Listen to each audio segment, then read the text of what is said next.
नमस्कार. आज आपण एका खास प्रवासाला निघालो आहोत.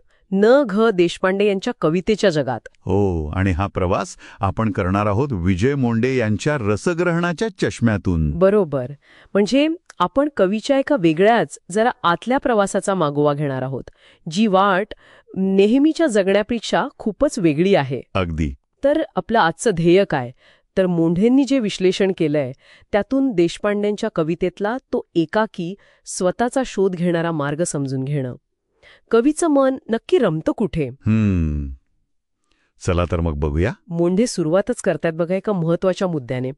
ते म्हणतात की कवीचा जो प्रवास आहे तो आपल्यासारख्या सामान्य माणसांच्या जगण्यापेक्षा खूप वेगळा असतो. हो. त्याला म्हणजे माणसांपेक्षा पक्षी, झरे, वारा हे जास्त जवळचे वाटतात. हे फक्त निसर्गावरचं प्रेम आहे की अजून काही खोल आहे यात? नाही, हे फक्त निसर्गप्रेम नाहीये.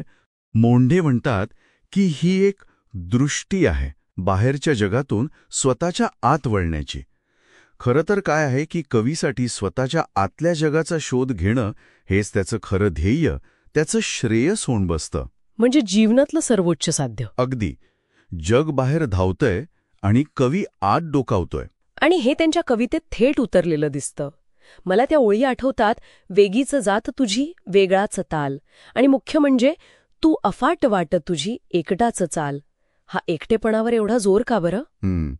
पण हा फक्त एकटेपणा नाहीये, म्हणजे तो एक प्रकारचा सक्रिय एकटेपणा आहे. पुढची ओळ बढा, बोल आणि ऐक पुन्हा, तू तुझाच बोल. अच्छा. इथे कवी काय करतोय, तो स्वतःशीच बोलतोय, स्वतःच ऐकतोय. हा एक आतमध्ये चाललेला संवाद आहे, सततचा. म्हणजे प्रश्न पण स्वतःचे आणि उत्तरं पण स्वतःचीच. अगदी.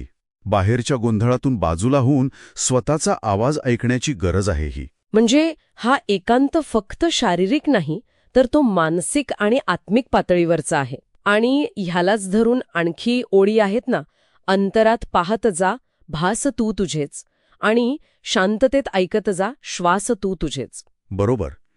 या ओळी तर थेट आत्मनिरीक्षणाबद्दलच बोलतात. हो ना. या ओळी कवीच्या त्या खोल आत्ममग्नतेकडे आपल्याला घेऊन जातात. मोंडे जसं म्हणतात, कवी जणू स्वतःच्याच अस्तित्वाच्या मंद चाहुलीत निमग्न होतो. मंद चाहूल? हो. म्हणजे इतका स्वतःमध्ये रमून जातो की त्याला स्वतःच्या अगदी सूक्ष्म अस्तित्वाची जाणीव होते. हे नुसतं एकटेपण किंवा उदासी नाहीये, तर स्वतःच्या अस्तित्वाच्या गाभ्यापर्यंत पोचण्याचा हा प्रयत्न आहे. एक प्रकारची ध्यानधारणाच म्हणा ना. वाव, हे खूपच इंटरेस्टिंग आहे.